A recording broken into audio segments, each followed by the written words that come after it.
Okay. तो अब ये रिकॉर्डिंग लग गई है। ठीक है।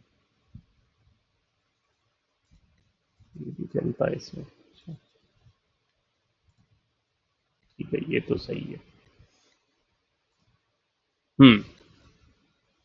उस दिन ये वाला क्वेश्चन हो गया था।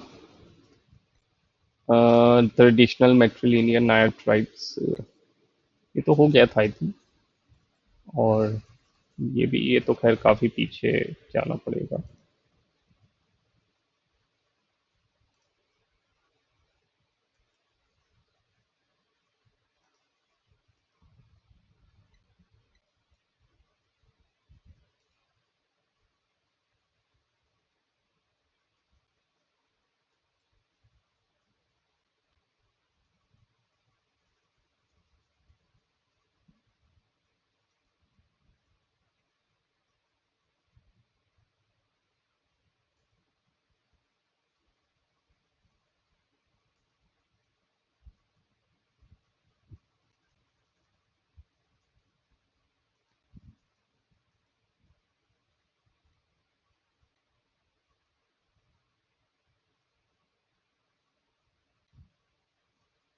आई थिंक यहां से करना था।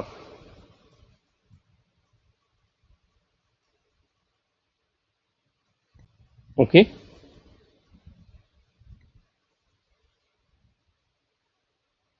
ये क्वेश्चन यहीं से स्टार्ट होना था, आप लोग को कुछ याद है? अच्छा, आप नहीं। चलिए, हो सकता है। चलिए फिर यहीं से स्टार्ट करते हैं। विच of the following statement offer sociological insight into the historical development of technology?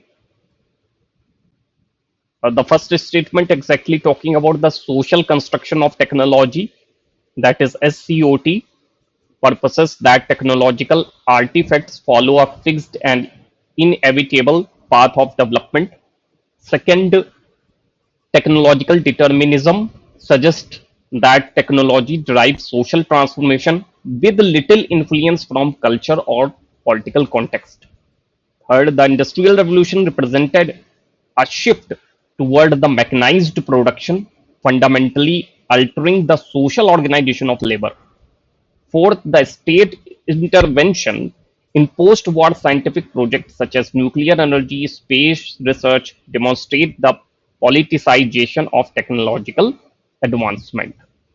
So, you have to tell me that what is the sociological insight for the development of technology?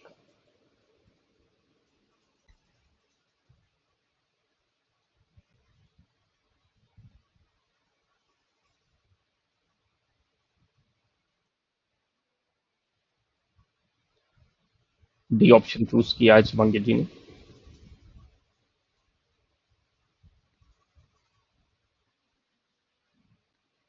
B आपने कहा।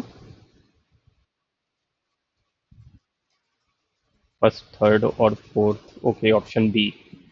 और option D कहा है शिवांगी जी ने। Okay. और सारिका, आपको हिंदी में अगर देखना हो तो मैं दिखा देता हूँ हिंदी में भी। निम्नलिखित में से कौन सा कथन प्रौद्योगिकी के ऐतिहासिक विकास में समाजशास्त्रीय अंतर्दृष्टि प्रदान करता है? पहला है, प्रौद्योगिकी का सामाजिक निर्माण। स्कॉट प्रस्तावित करता है कि तकनीकी कलाकृतियां विकास के एक निश्चित और अपरिहार्य मार्ग का अनुसरण करती हैं। दूसरा है, तकनीकी नियतिवाद बताता है कि प्रौद्योगिकी संस्कृति या राजनीतिक संदर्भों से बहुत कम प्रभाव के साथ सामाजिक परिवर्तन को आगे बढ़ाती है। औद्योगिकी क्रांति ने मशीनीकृत उत्पादन की ओर बदलाव का प्रतिनिधित्व किया, जिसने श्रम और सामाजिक संगठन को मौलिक रूप से बदल दिया। चौथा है, युद्ध के बाद की वैज्ञानिक परियोजनाओं जैसे परमाणु ऊर्जा और अंतरिक्ष अनुसंधान में राज्य का हस्तक्षेप तकनीकी उन्नति के राजनीतिकीकरण को प्रदर्शित करता है।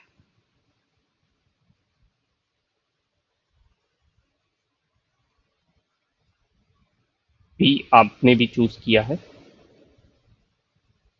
ओके। बी को लगाते हैं। बी नहीं सही है।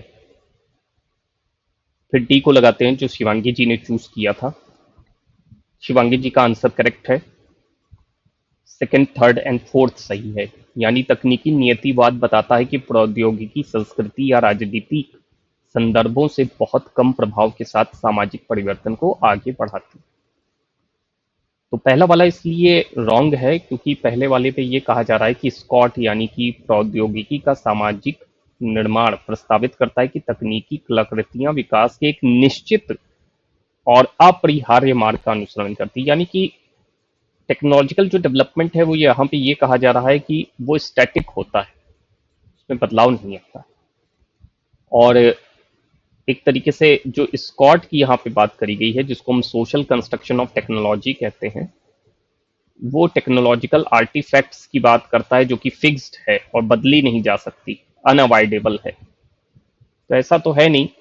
ये स्कॉट एक्सप्लिसिटली रिजेक्ट करता है इस आइडिया को, टेक्नोलॉजिकल डिटर्मिनिज्म को, और आर्ग्यू करता है कि टेक्नोलॉजिकल डेवलपमेंट सोशली कंस्ट्रक्टेड होता है through negotiation among interest group. अलग अलग इंटरेस्ट ग्रुप्स आते हैं, वो अपना इंटरेस्ट ग्रुप प्रेजेंट करते हैं, मतलब अपनी प्रतिभा दिखाते हैं, ऐसे करके धीरे धीरे करके टेक्नोलॉजिकल डेवलपमेंट होता चला जाता है। ठीक है। सो ये चीजें रही हैं इसमें, इस वजह से पहला वाला रॉन्ग था। ये मैचिंग है।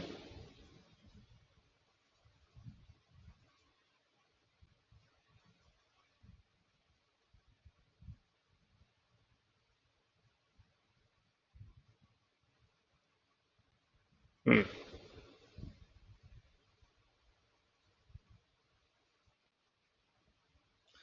ठीक है, टी को लगा देते हैं, टी सही है। Urbanism as a way of life, that was Louis Wirth concept. Louis Wirth का ये कंसेप्ट है, urbanism as a way of life उन्होंने कहा था। और इसमें अर्बन लाइफ को जो है एक मतलब तरीका कहा था जीवन जीने का, जीवन को बताया था। और उसी से साइज, डेंसिटी और हेट्रोजेनिटी आती है। ठीक है। Next is city of quartz by the Mike Davis. ये ऑफर करते हैं मार्क्सिस्ट क्रिटिक को अर्बन प्लानिंग में, यहाँ लॉस एंजलिस में इन्होंने ये बात कही थी। ठीक है। Revealing exclusionary policies and social inequalities. सामाजिक जो असामान्यता है और जो भी पॉलिसीज आती हैं उसको देखते हुए उन्होंने क्रिटिक किया था कि वो मोस्टली जो है करी जाती हैं ज्यादातर, मतलब डोमिनेंट क्लास और उस बेसिस पे। That is how city of gods, Mike Davis. Metropolitan mental life, that was George Simmel concept.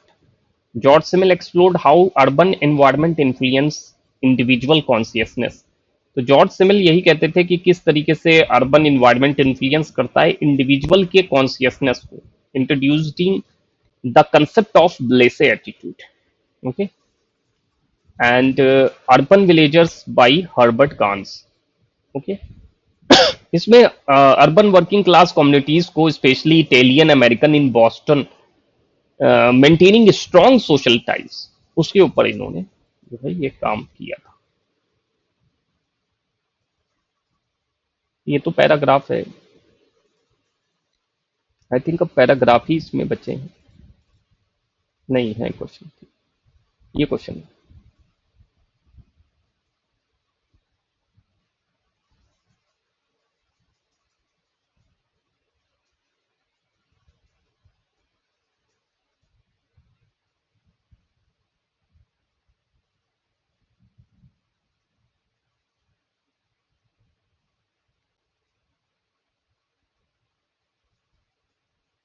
Mushroom at the end of the world, ये books, the end of cognitive empire,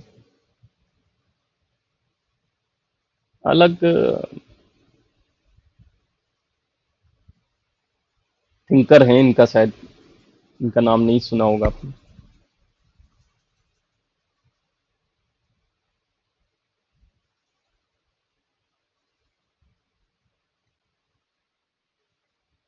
okay, B लग रहा है। हाँ हाँ। Okay, चलिए B को लगा के देखते हैं। बी तो नहीं सही है, सी भी नहीं सही है, बी या ए सही है। ठीक है। ओके, इसमें जो ये पहले हैं बुआ वेंचुरा डी सोसा सांतोस, इन्होंने लिखी है the end of the cognitive empire. Okay, ये क्रिटिक करते हैं यूरोसेंट्रिक इपिस्टेमोलॉजी को। तानिया ली, ये ऑथर रहे हैं द विल ऑफ इम्प्रूव के, ये एनालाइजिंग करते हैं डेवलपमेंट प्रैक्टिसेस को एंड गवर्नेंस इन इंडोनेशिया में। आना टीसिंग, इन्होंने the mushroom of the end of the world जो है लिखी है, जो कि ब्लेंडिंग एंथ्रोपोलॉजी एंड इकोलॉजी के साथ मैच करती है। और Silvia Federici is known for Caliban and the witch, linking capitalism and the history of woman oppression. ठीक है, तो ये अलग थिंकर थे, अलग वो हैं, आप देख लेना एक बार इनको, हो सकता है कि आ जाए मतलब मैचिंग। ओके,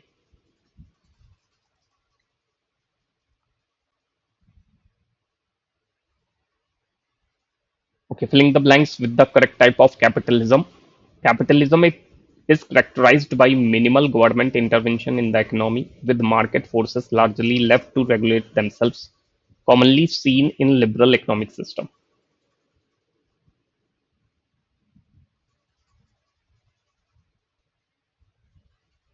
किस तरह के कैपिटलिज्म की यहाँ बात करी जा रही है, हिंदी में भी देख सकते हैं उसको अगर देख लीजिए।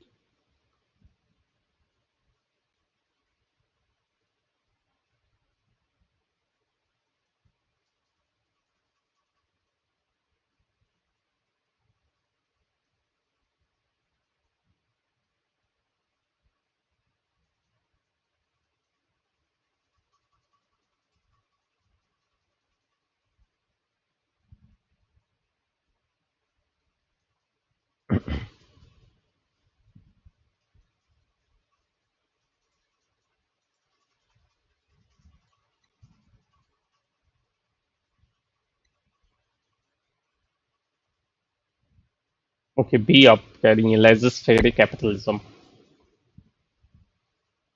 एंड शिवांगी जी एंड तानिया, आपको क्या लग रहा है?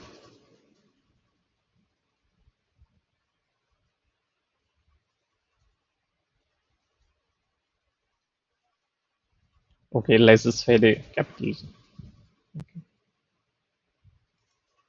Yes, it is right, because laissez faire capitalism ये फ्री मार्केट इकोनॉमी का पार्ट होता है, इसमें मार्केट को फ्री छोड़ दिया जाता है। जैसे कि इस समय जो है वो लेजिस फेरे कैपिटलिज्म में ही चलती है इकोनॉमी, मार्केट को फ्री छोड़ दिया गया है, तो कोई भी इंसान अपनी तरफ से एक नया बिजनेस स्टार्ट कर सकता है और स्टार्टअप कर सकता है, इकोनॉमिक एक्टिविटीज कर सकता है।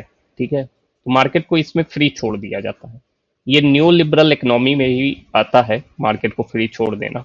ठीक है, तो लेजिस फेरे कैपिटलिज्म ऐसा ही एक पार्ट है। स्टेट कैपिटलिज्म जो है under the control of state होती है अर्थव्यवस्था पूरी। ठीक है, मेजर इंडस्ट्रीज हो गई, इकोनॉमिक एक्टिविटीज हो गई, नेशनल इंटरेस्ट पर्पस जो चीजें हो गई, the government play an active role in regulating and controlling the economic decision. Okay, so this is what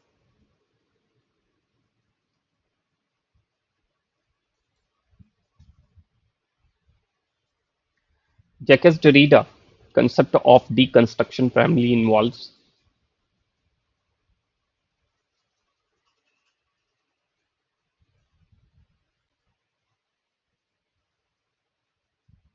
Okay, B, and Sarika and Shivangi ji भी पढ़ लें, इसको हिंदी में अगर देखना हो तो दे सकते हैं।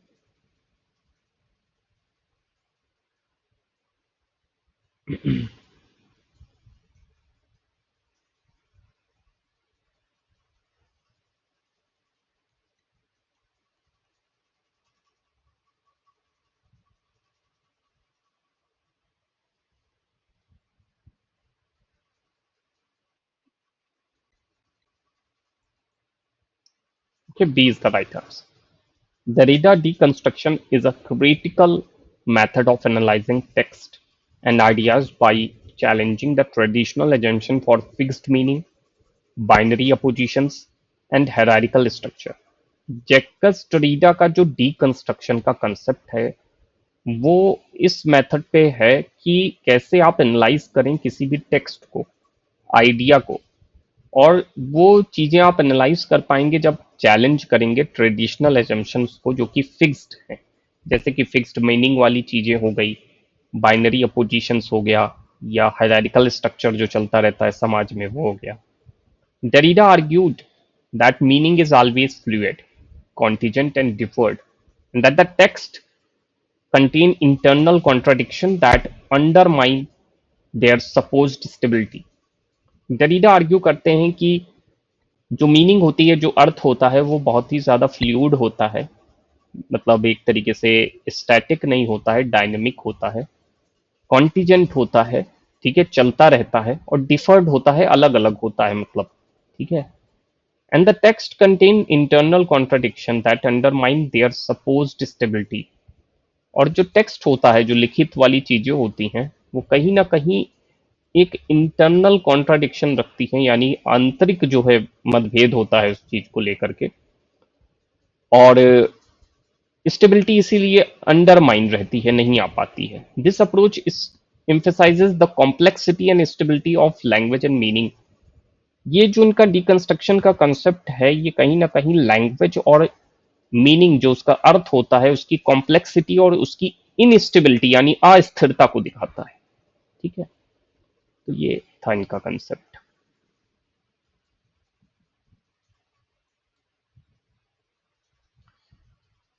Reform movement, revolutionary movement, redemptive movement और अल्टरनेटिव मूवमेंट।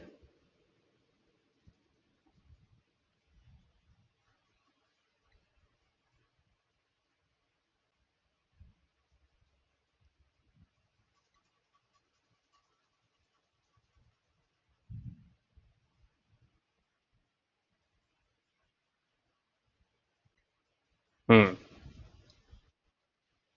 ओके। राइट। ठीक है। रिफॉर्म मूवमेंट जो है वो ग्रीन रेवोल्यूशन मूवमेंट है, रिफॉर्म की तरीके से उसको लिया गया था। ठीक है, क्योंकि ये 1960 में ग्रीन रेवोल्यूशन चालू हुआ पंजाब से यहाँ पे भारत में, अगर कहा जाए उसको, तो उसमें एक पूरा स्ट्रक्चरल चेंज था, एग्रीकल्चर रिफॉर्म था, वो देखने को मिलता है इसमें। रेवोल्यूशनरी मूवमेंट्स जो होते हैं वो बहुत ज़्यादा उग्र भी होते हैं। ठीक है, और उसमें क्या होता है कि एक सिस्टम को ओवरथ्रो करके नए सिस्टम को बैठालने की बात करी जाती है, जैसा कि 1917 में बॉल्शेविक रेवोल्यूशन हुआ था। ठीक है, फिर रिडेम्पटिव मूवमेंट, ये अल्कोहल एनोनिमस है। एनोनिमस का मतलब होता है अज्ञात। ठीक है, तो रिडेम्पटिव मूवमेंट एक तरीके से रेडिकल चेंज लाता है व्यक्तिगत तरीके से, और ये स्पिरिचुअल होता है, पर्सनल होता है। अल्कोहल को लेकर के जैसे अज्ञातवश जो मूवमेंट चलते रहते हैं, अंतर ही, मतलब इंसान करता है स्वयं से वो। अल्टरनेटिव मूवमेंट, से नो टू प्लास्टिक कैंपेन, ये एक तरीके से चलते रहते हैं ये मूवमेंट्स, ठीक है, एनवायरनमेंट से संबंधित स्पेसिफिक चेंज लाने के लिए, एक पर्टिकुलर चेंज की प्लास्टिक का कम यूज करो, इस तरीके से।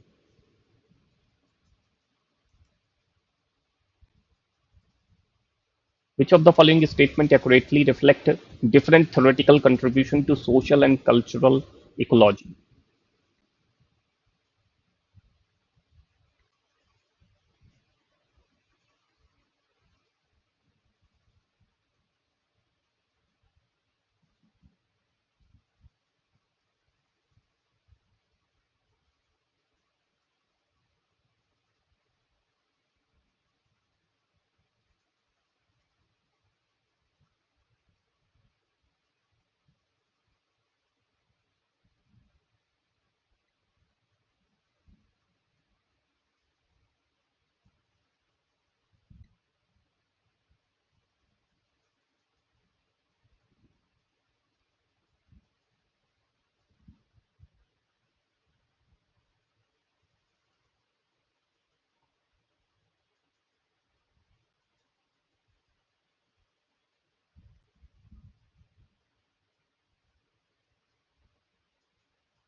हम्म।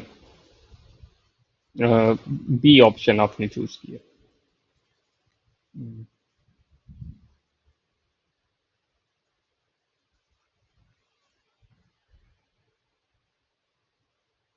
इन्वायरमेंट और सोसाइटी से ये क्वेश्चन है।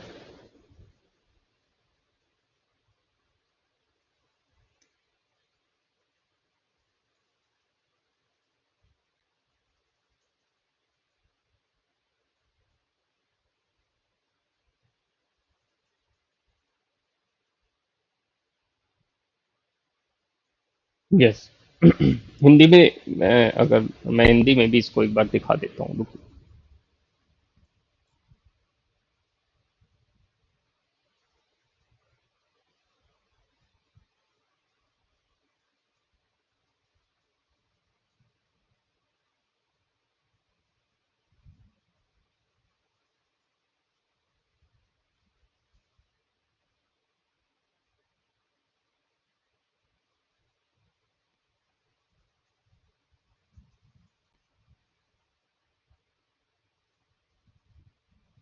हम्म। आपकी आवाज नहीं आ रही है सारिका सही से।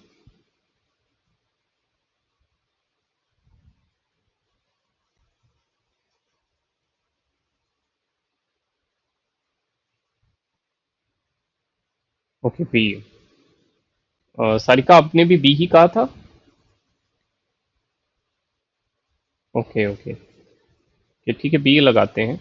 बी सही आंसर है, ठीक है। जूलियन स्टेवर्ड वाला सही है कि जूलियन स्टेवर्ड प्रपोज्ड करते हैं that specific culture trait develop a direct response to environment condition and technological adaptation. ठीक है। कल्चरल इकोलॉजी नो इन्हीं का दिया हुआ कंसेप्ट है, जिसमें ये इन्वायरमेंट और टेक्नोलॉजिकल फैक्टर की कंडीशन को बताते हैं कि किस तरीके से कल्चरल डेवलपमेंट होता है दोनों मिला करके। ठीक है। फिर जो गैरेगोरी, यहाँ पे हालांकि इनका नाम बेटरसन होना चाहिए, आई थिंक गैरगोरी बेटरसन है, emphasized that systematic interdependence between human cognition and ecological feedback mechanism. ठीक है। और political ecology argues that environmental degradation cannot be understood without examining power, access and inequality. Political ecology को आप तब तक मतलब नहीं अंडरस्टैंड कर सकते जब तक आप ये नहीं समझ पाएंगे कि इन्वायरमेंटल डिग्रेडेशन हो रहा है, और उसका होने का कारण यही है कि कुछ ना कुछ क्लाइमेट एक्टिविटीज और ह्यूमन एक्टिविटीज किस तरीके से हो रही हैं। ठीक है। How issues like land use and degradation are tied to power relation and inequality. जैसे बहुत सारे लोग जो डोमिनेंट क्लास से बिलोंग करते हैं, बॉर्जुआ कह लें हम सीधे, वो जो है बहुत ज्यादा नुकसान पहुंचाते हैं पर्यावरण को। जो बिलो क्लास या डिप्रेस्ड क्लास है, वो नहीं पहुंचा पाते, बल्कि वो प्रताड़ित होते हैं, वो एक्सप्लॉयटेड होते हैं।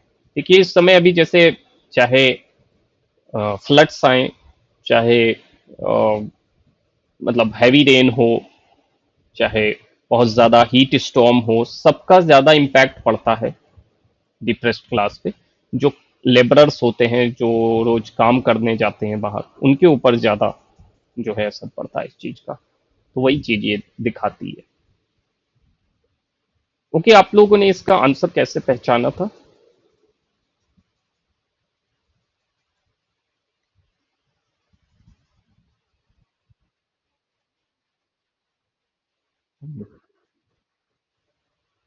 ओके ओके, मार्विन हैरिस को आपने पढ़ रखा है।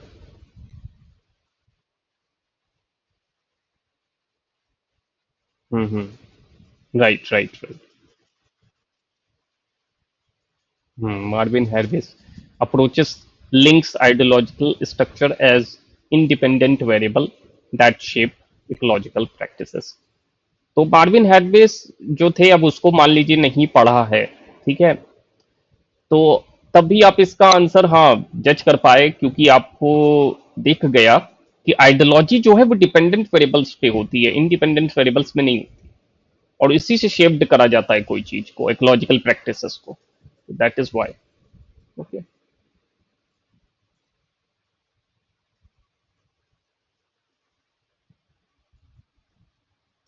सर्टन रीजन है।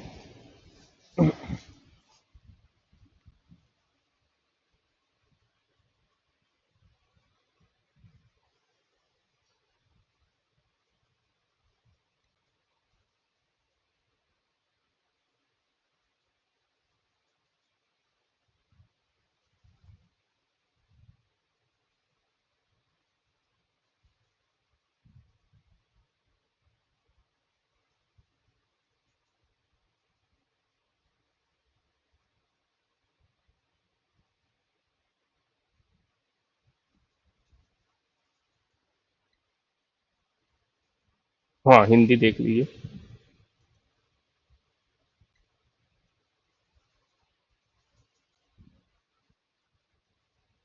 ओके, सी।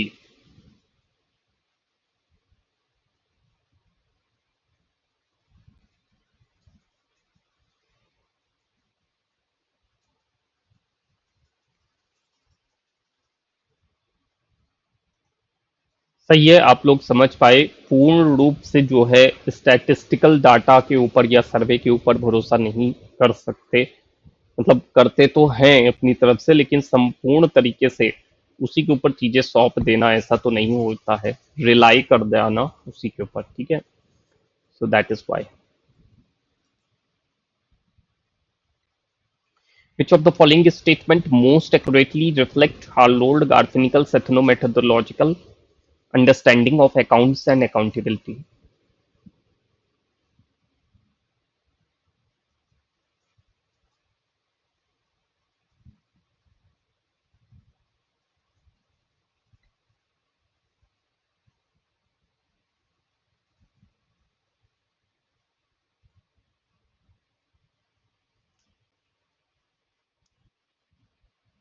हम्म।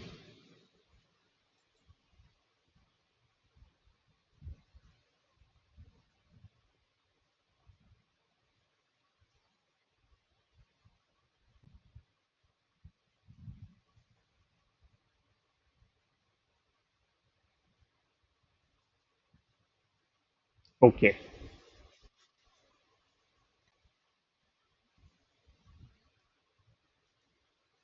बिल्कुल सही आप चूज कर पाए। अकाउंट्स, जो इनका अकाउंट वाला है, वो अकाउंट मतलब खाते से जुड़ा हुआ। मतलब इसको खाता तो कहेंगे, लेकिन वो खाता वो वाला खाता नहीं है जिसमें आप पैसा, बल्कि ये बात करी जा रही है हार्डोल्ड गार्फिनिकल द्वारा उस खाते की जो आप दिनचर्या के रूप में रोज रूटीन मेथड पे जीते हैं। As as an social actor आप जो भी कार्य करते हैं, आप जो भी मतलब अपने दिनचर्या में करते हैं, वो आपके खाते में दर्ज होता चला जाता है इनके अनुसार, जो भी एक्शंस लेते हैं, ठीक है।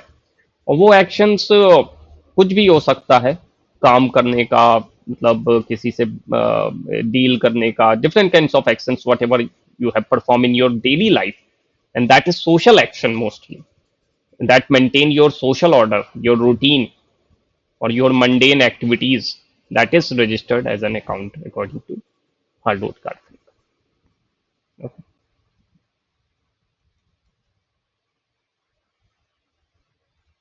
The AICTE was set up in 1990, and it covers program in fields such as engineering, technology, management, applied arts, but excludes pharmacy and hotel management. और दूसरा स्टेटमेंट है AICTE formed in 1945 is vested with statutory authority for planning, formulation, maintenance of norms, standard, managing technical education in the country.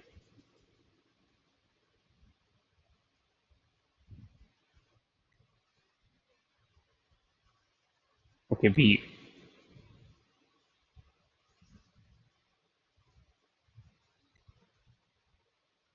इसको कर लेंगे, मेरे ख्याल से paper one का खुल गया है, लेकिन अब खुल गया है तो खैर अच्छा ही क्वेश्चन है ये।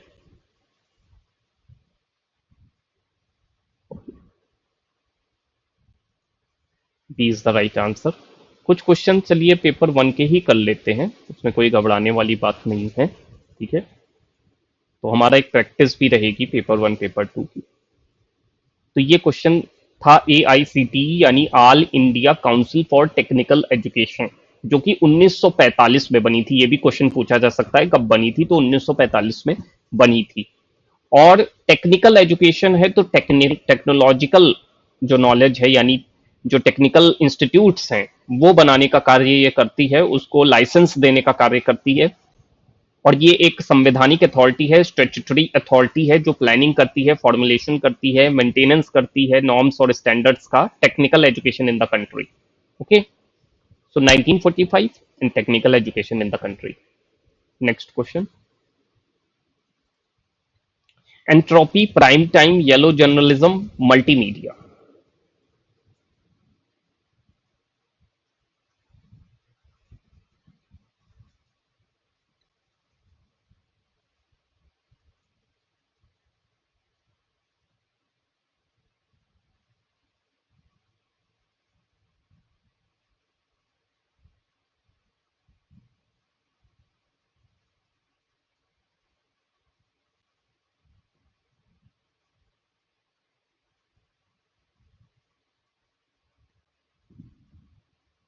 थोड़ा से इसको ध्यान से देखिएगा, इन लोगों ने उल्टा दे रखा है, पहले का ए दूसरे ऐसे करके।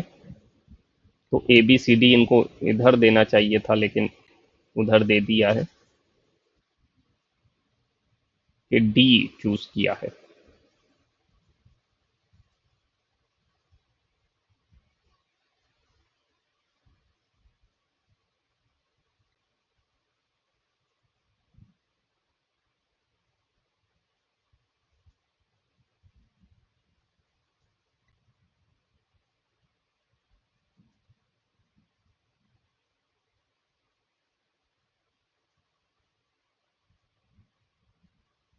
हम्म। डी। ओके। ओके सी। ओके। अच्छा अच्छा। Okay okay. और सारिका आपको क्या लग रहा है?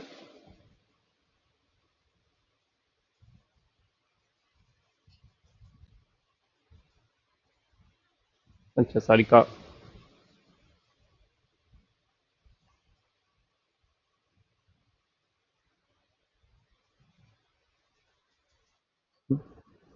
ओके, आपको ए लग रहा है। तो पहले डी लगाते हैं। डी तो नहीं सही है। अब ए लगाते हैं, ए सही है। तो ए आपको क्यों लगा?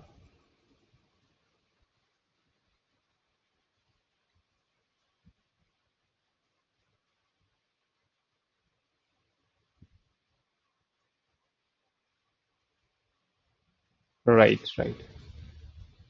राइट। ठीक है। ये भी है। और जैसे प्राइम टाइम क्या होता है, 9 बजे का ज्यादातर समय होता है, जिस समय लोग न्यूज देखते हैं, मीडिया लार्जेस्ट ऑडियंस उस समय रात में ही खाना खाने के समय या उस टाइम जो है जुड़ती है। तो प्राइम टाइम होता है। तो वो लार्जेस्ट ऑडियंस वहां पे रहती है, time during which media have the largest audience, that is. ठीक है। Which of the following best defines empirical research?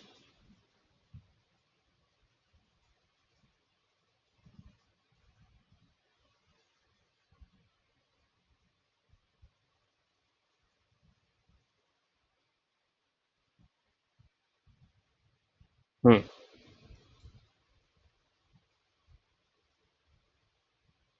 ठीक है।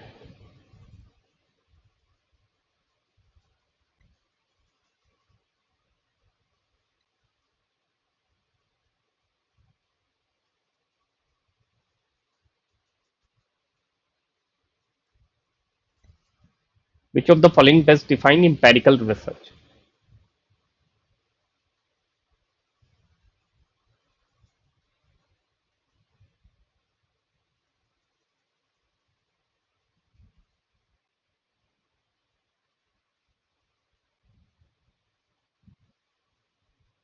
ठीक है, empirical research ऑब्जर्वेशन, एक्सपेरिमेंटेशन और एक्सपीरियंस पे बेस्ड होती है।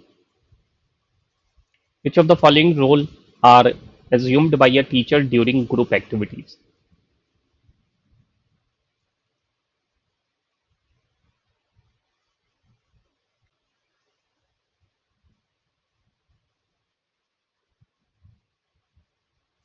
अ, कौन सा ऑप्शन चूज किया था ने आपने? अच्छा, हिंदी हिंदी, ओके।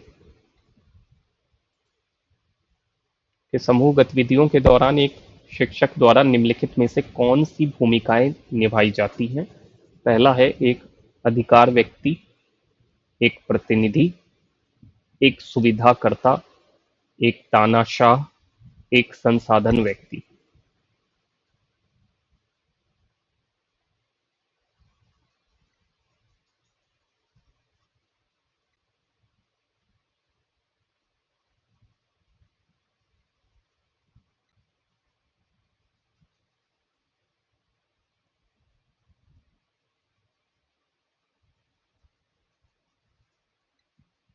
हम्म। केवल सी, ओके।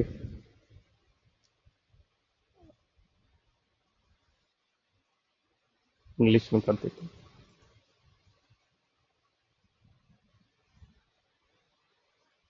ग्रुप एक्टिविटी है, इसको थोड़ा सा ध्यान में रख करके। ओके, तो लगाते हैं कि करके। पहले तो ए चलिए लगाते हैं। ए तो नहीं सही है, केवल सी, जो सी ओनली था। Then I think B choose किया था। तन okay, okay, A B E, that is also not right here, and now B and C. Okay. B and C सही आंसर है। A delegator, a dictator. During group activity, a teacher takes out several roles. They act as a delegator, assigning tasks to different students. They also act as a facilitator, guiding the group processes and helping them learn together. Group activities में एक teacher जो है delegator और facilitator की तरह कार्य करता है। डेलीगेटर का मतलब है अलग अलग बच्चों को अलग अलग काम दे देना ना, और मतलब टास्क दे देना। और फैसिलिटेटर में ग्रुप प्रोसेस होता है, इसमें एक दूसरे की मदद करना, जो है इनको सिखाना। ठीक है। ओके, तो इन्होंने बी और सी इसका आंसर किया है। हम्म, हम्म। ठीक है, नहीं सही है। अथॉरिटी फिगर वैसे, चलिए वैसे थोड़ा सा तो था, लेकिन खैर ठीक है। रिसोर्स पर्सन तो नहीं होगा। As per square of opposition, which of the following proposition are countries.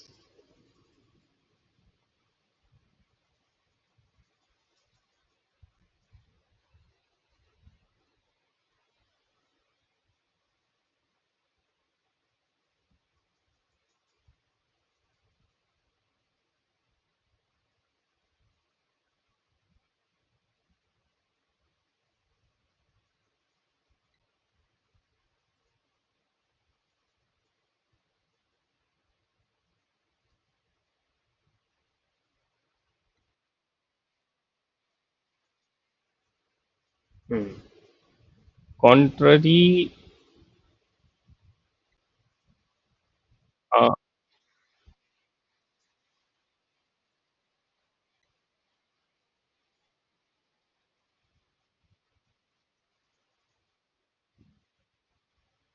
हम्म,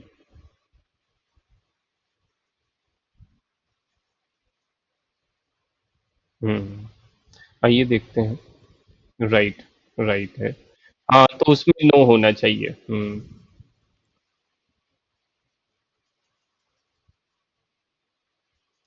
देखिए यहाँ पे लिखा भी है, all wires are not connected, this is no wires are connected, universal negative.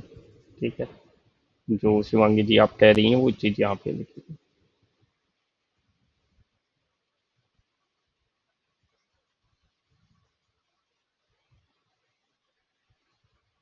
इसको वे।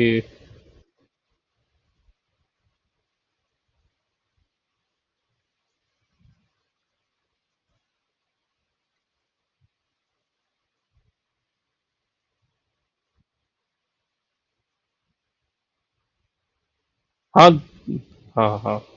दोनों ही है, मतलब लिखने का तरीका बस थोड़ा सा इन्होंने चेंज किया। All wires are not connector को भी नो वायर्स आर कनेक्टर ही कहेंगे। ठीक है, यूनिवर्सल नेगेटिव ही है वो। ठीक है।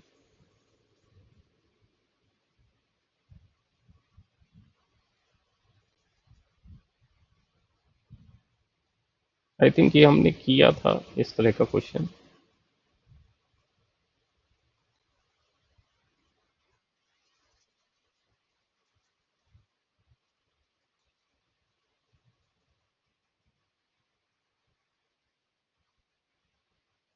अच्छा, अच्छा, हाँ। आई शुड गो डाउन, हाँ ये हो चुका। ठीक है, वही मुझे याद आया क्योंकि ये क्वेश्चन कराया था। तो मैं दूसरा मॉक टेस्ट स्टार्ट करता हूँ। ठीक है, ये ओवर हो गया है। वेट हम